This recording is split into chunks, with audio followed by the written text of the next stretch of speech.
Dr. Doreen Grand-Pichet is the Dr. Doreen is an expert in autism. Doreen Grand-Pichet. Dr. Grand-Pichet. Dr. Doreen Grand-Pichet. Dr. Doreen Grand-Pichet is a visionary in the field of autism. Now you can ask her questions on Ask Dr. Doreen.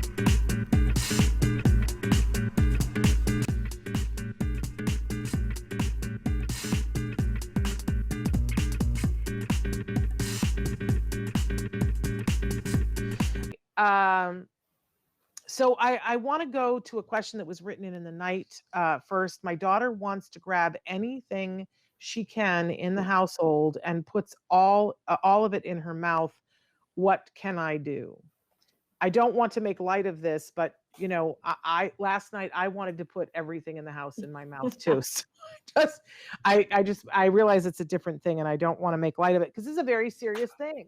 Yes, and you know, people can be injured by something that they ingest or put in their mouth. So that's right. Putting all of the comedy aside, what can we tell this parent?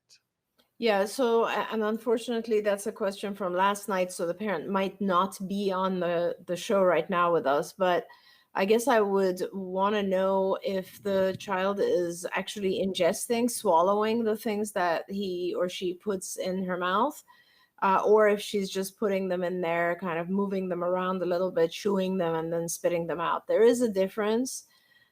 Pica involves swallowing things, and that does actually become quite dangerous. And also we would then need to find out if there are some nutritional deficiencies. A lot of times our kids, it's shocking stuff, but you'll see a little child who, for instance, might pick apart the wall and eat the wall. And then you find out, and this has happened actually, and we find out that the child has very significant calcium deficiency and is trying to replace that. So those types of things do happen. It is very important to find out if there is a deficiency.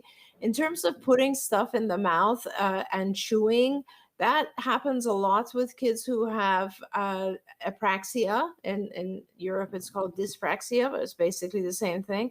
And it has to do with just the, you know how children, very, very young babies, will also put things in their mouth. And some of it has to do with them just trying to figure out what it is. When we're babies, we sense things, not with the tip of our fingers, but more inside the mouth. So we put things in our mouth because we're trying to identify what they are. But also it could also be just the texture, wanting to chew or wanting some sort of hard thing in the mouth. And because there's, apraxia basically is when the muscle tone inside the mouth is not developed enough. So, and you will, as a child, then put things in your mouth, try to chew them, suck on things, like, you'll have a craving to try to put some activity in the muscles in the mouth. So like everything else, unfortunately, I have to say, we can't really determine what's the best course of action unless we know the function.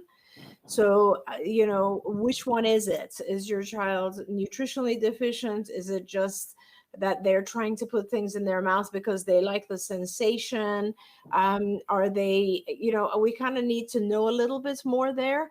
But as Shannon said, this could be a pretty dangerous thing. And even if it's not dangerous, it is maladaptive. It's not, it's not very good for the child to be doing this. So there are some things to, like a lot of these behaviors, the answer is to try to replace them with something more appropriate. One of the studies we published a few years ago had to do with teaching the child to chew gum instead of putting objects in his or her mouth. So depending, again, I don't know the age of your child or the functioning level, if you are able to replace it with something like chewing gum, where instead you prevent that, you block putting foreign objects in the mouth, and instead you have the child ask for a piece of gum or a mint or something that will replace the need for some sort of activity in the mouth. So first, I'd suggest that you kind of find out as well, whether you do it first or second. You just need to find out if there's a nutritional deficiency. And otherwise, that's kind of what you want to do. Block it and replace it with something more appropriate. Okay, wonderful.